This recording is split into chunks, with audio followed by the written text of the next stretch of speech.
Maupay na patron, San Gabriel. So, happy fiesta, San Gabriel. So, finally, nandito na kami mga ka-Jollibee. San Gabriel. Ito na, nandito mga kadang. Ito na mga patron, ito mga kadang. San Gabriel. Dito, vlogs. Yung what?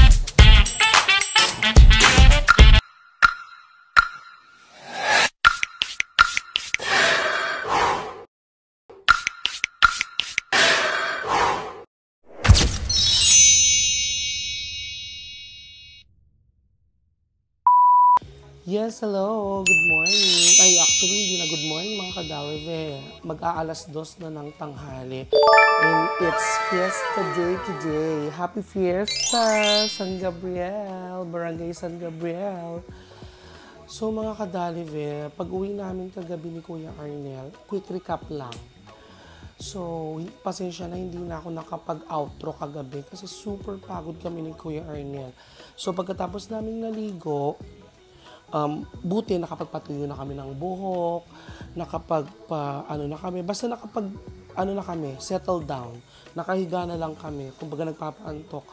Biglang nawala ng power, mga ka-Jollibee. Oh my God, buti na lang I have this handy fan with me. Yun nga lang, yung mukha ko lang yung blower. Pero yung katawan ko, mga ka-Jollibee, my God, super lapot.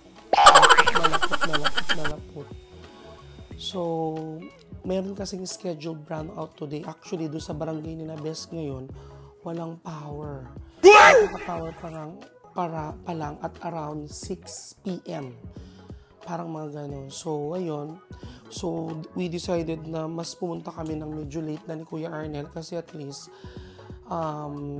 medyo konti na lang yung tao. Kasi nga, it's fiesta day. For sure, maraming tao at napakaraming bisita ni Nabes. Mamaya itatry kong ipakita yung handa. Sana may matira pang handa sa amin.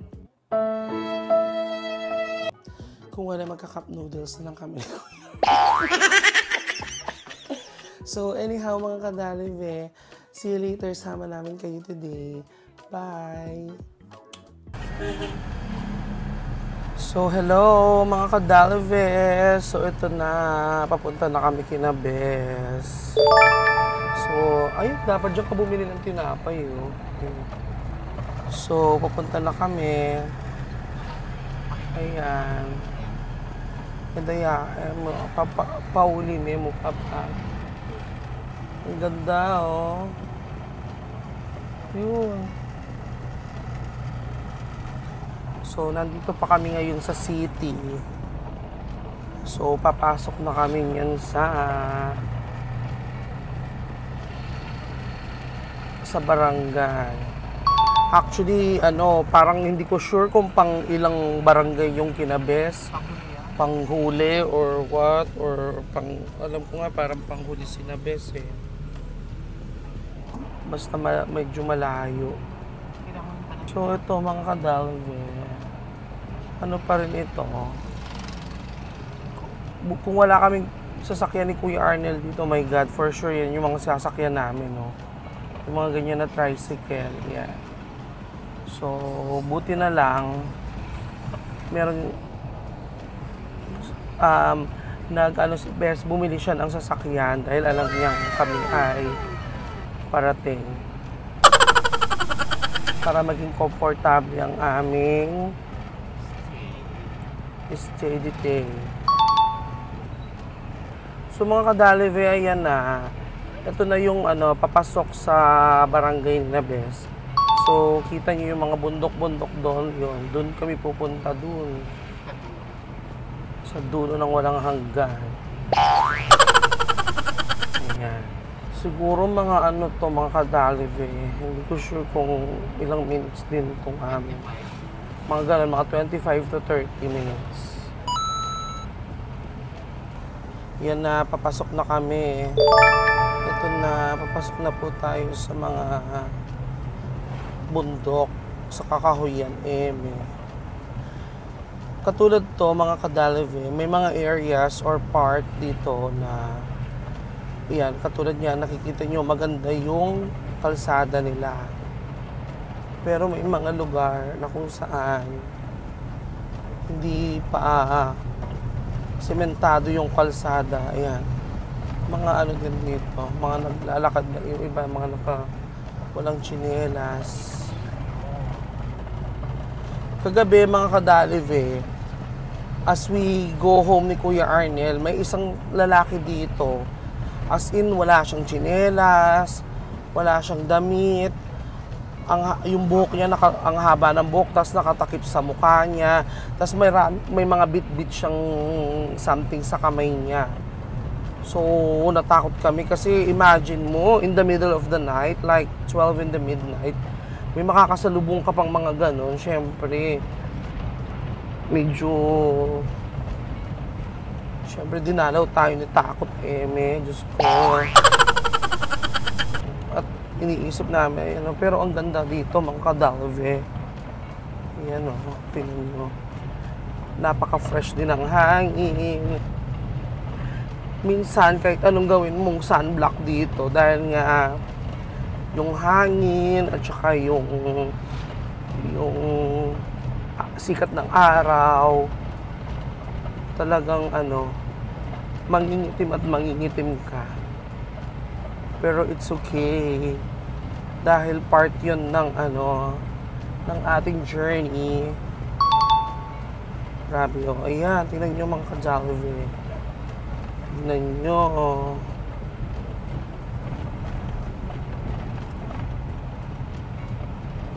Hanggang ngayon alam ko wala pa rin power kinabes. Parang magkaka-power pa lang mamaya. Mga alas 6 ng gabi. So, tomorrow will be our, hindi naman last day. Parang last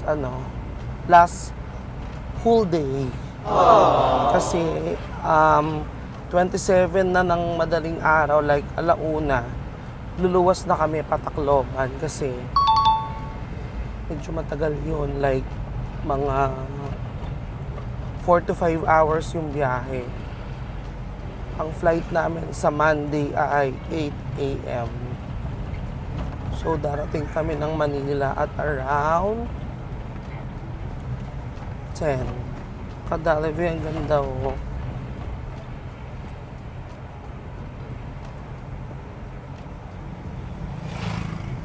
Ang ganda. Diba, San Gabriel?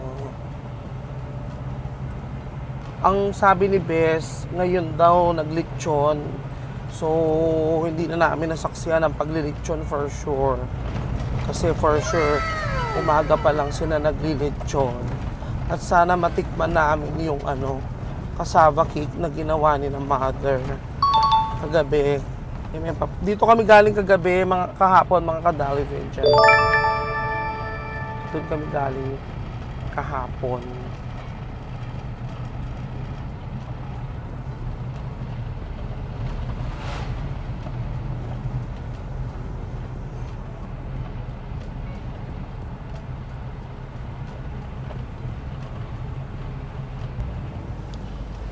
Ayan mga kadalive, nakikita nyo na ba yung mga banderitas na nakasabit? Kasi according kay Glyza, yung pinsan ni Calvin, yung fiesta dito is mag-uumpisa siya parang doon sa pinakadulo, doon Kinabes, tapos pupunta ng city. So from Kinabes, papuntang city, siguro mga 4 to 5 barangays yung kailangan mong daanan bago mo marating yung Kinabes. Tapos, ang eksena pa ay palabas yung yung fiesta.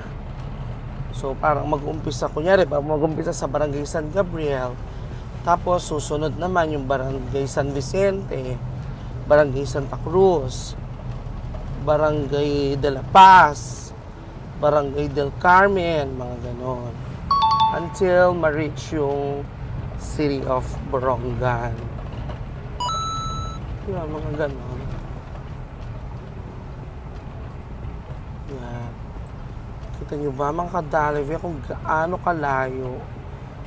So, syempre, siguro dahil hindi tayo taga rito at hindi tayo sanay, at saka narinig nyo, may mga areas dito na kung saan yung mga sasakyan, mga motor, nagbubusina sila parang it's saying an excuse. Parang nag-excuse sila sa mga, alam nyo na yon mga kadalve, sa mga taong or mga ano na hindi natin nakikita.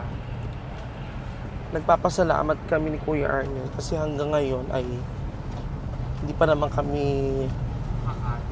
nagkakasakit ng bongga. Yun nga lang, medyo sinasamaan kami ng tiyan kasi nga maybe yung water. Tsaka sometimes kahit sabihin mong bibili kami lagi ng mineral water, yung mga yelo na ginagamit namin. Hindi mo naman kasi kadalve minsan ma-appreciate yung mga inumin kung hindi ka naman maglalagay ng ice.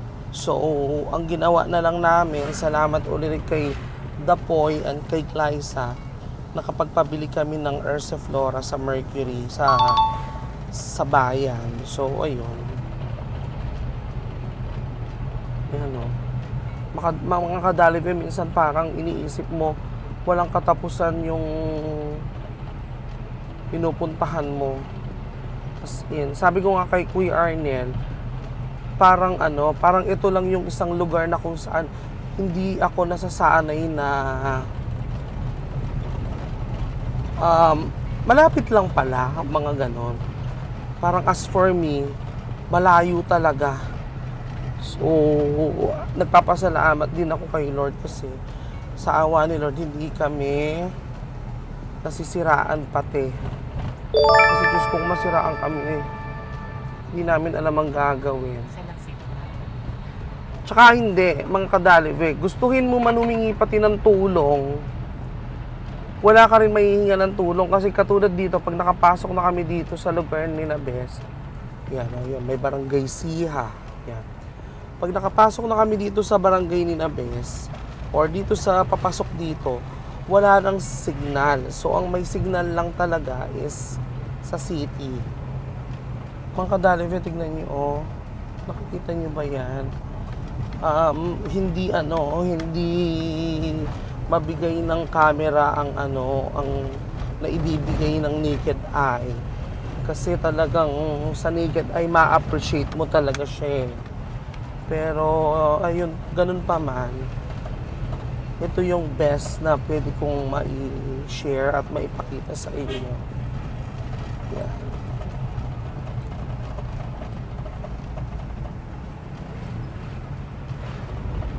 Actually, mga kadalve, ang main source of livelihood dito is farming at saka pagkokopra. Yun. According sa mga locals dito.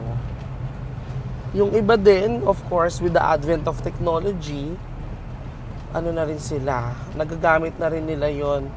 Isipin mo kinabes, merong piso wifi. Ha? Oo, may internet. Pero like for example, pumunta ka sa labas. Kunyari, doon sa pinuntahan natin kung saan ginanap yung singing contest, yung sayawan, yung mga ganon.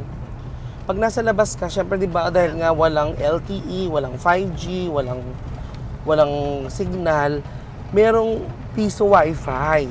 So, gagawin mo, pupunta ka sa tindahan, tapos maghuhulog ka. Tapos from there, makakakonect ka na. Imagine that. Tapos yung mga tricycle dito, mga kadalve, ang lalaki, as in, Borongan City. So, taga dito si Tito Boy Abunda. Shout out to the boy. Tapos, yung kanyang, si ate, hindi ko alam kung ate or, yun, ate daw, sabi ni Kuya Arnel. Kamukha niya talaga, magkakamukha talaga sila.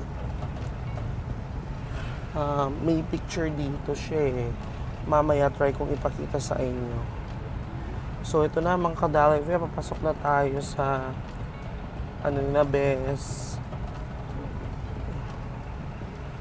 Barahon nga lugar. Ibig sabihin siguro bumabaha. Kagahapon super lakas ng ulan.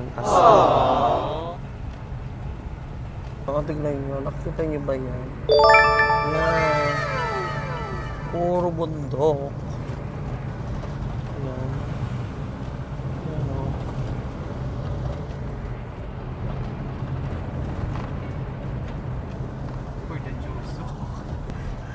Grabe, gaano kalayo lalakarin mo. Ayun na, oh.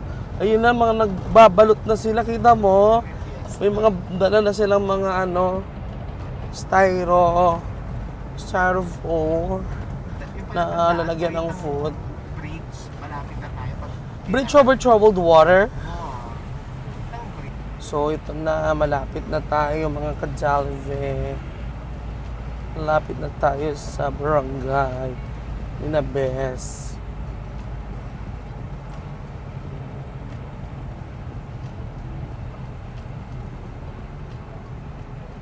Yan, mga ka-Jollibee. Grupo-grupo ang mga nakamotor na nakikipamiesta. Sulat-sulat. Sulat-sulat. Ano ba tong aircon nila? Bes, sa gabi lang malamig. Sa umaga, apoy din. Bes, sa umaga, apoy din yung inilalabas ng aircon. So sa gabi lang talaga siya malamig. Ganon. Ilog. Ayun, mga ka-Jollibee, may ilog. Kita. Ayun, o. May ilog eh.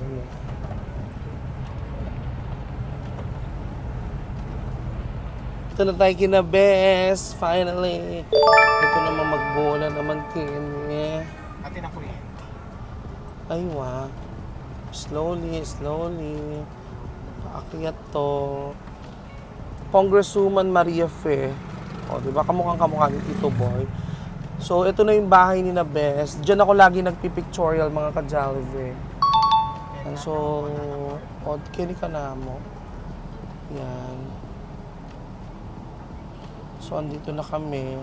See you later, mga ka-Jollibee. Maupay na patron, San Gabriel. So, happy fiesta, San Gabriel. So, finally, nandito na kami, mga ka-Jollibee.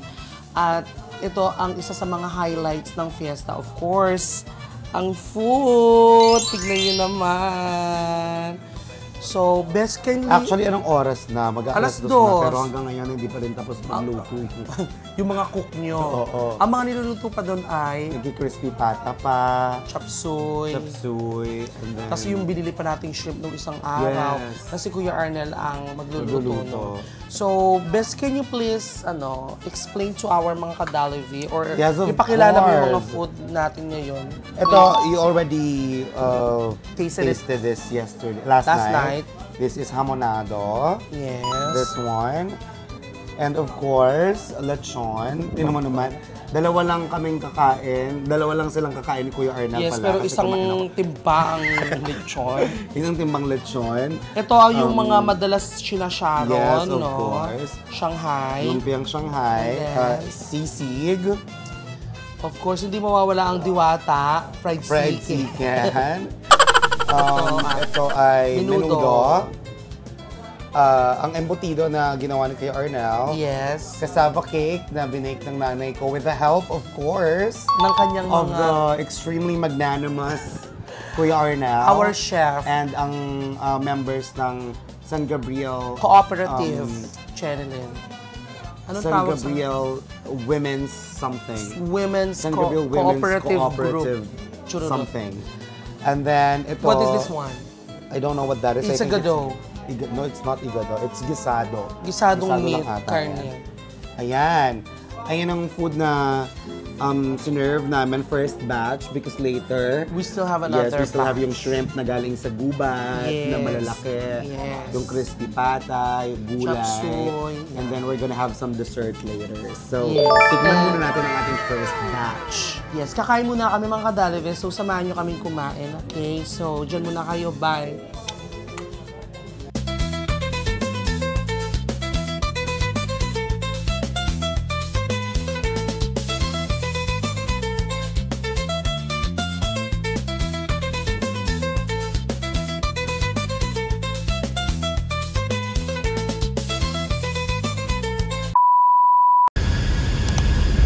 Yes, hello mga ka-Jollibee. So, ayan, pauwi na kami. Diyos ko, nakakatakot. My God.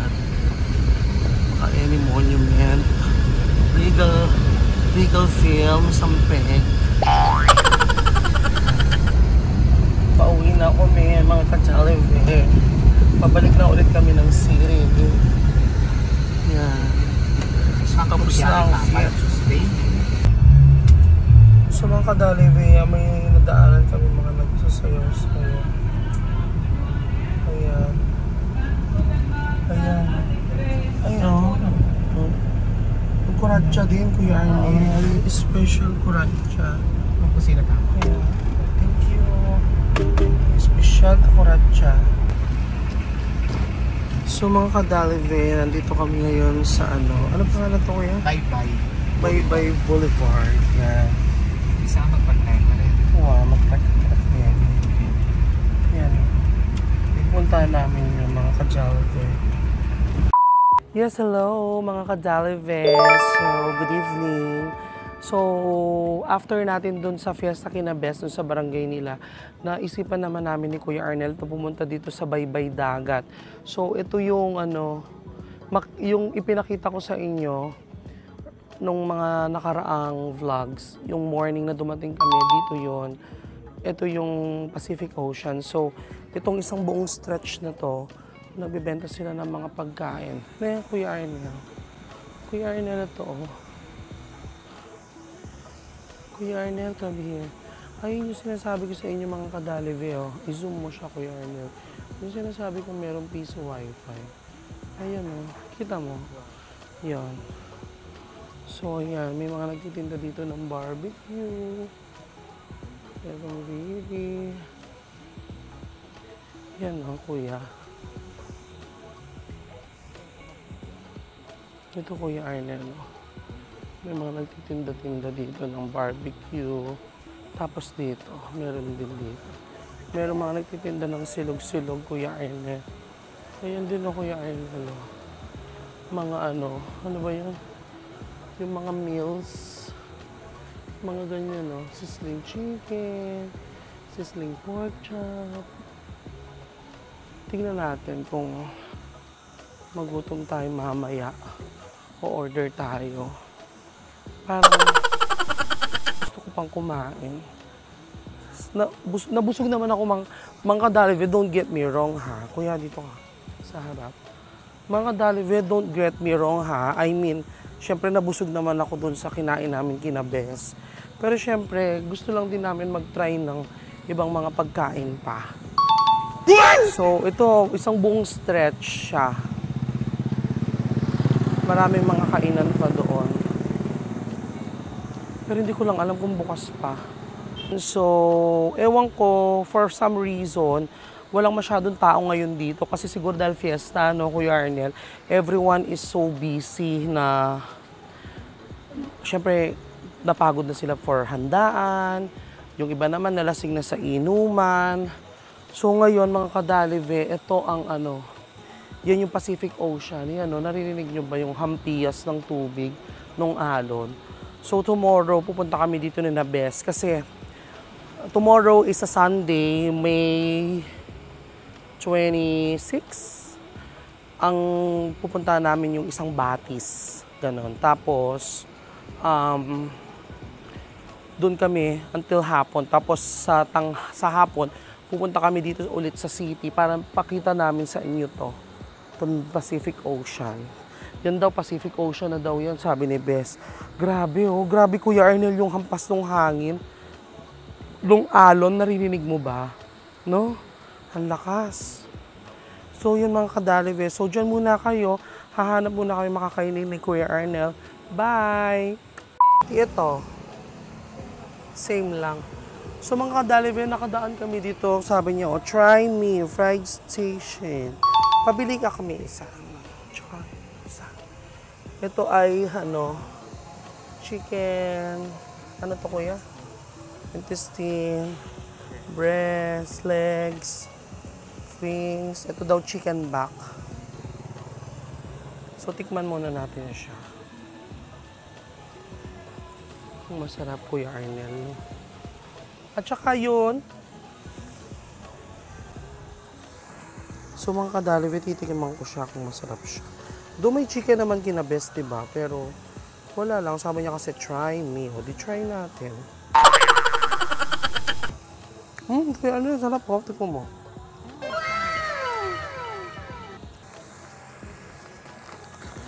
So mga kadalivea, ang sarap niya. Chicken back pero may laman. Thank you. Diyan muna kayo mga kadami. Kain muna kami. Bye-bye.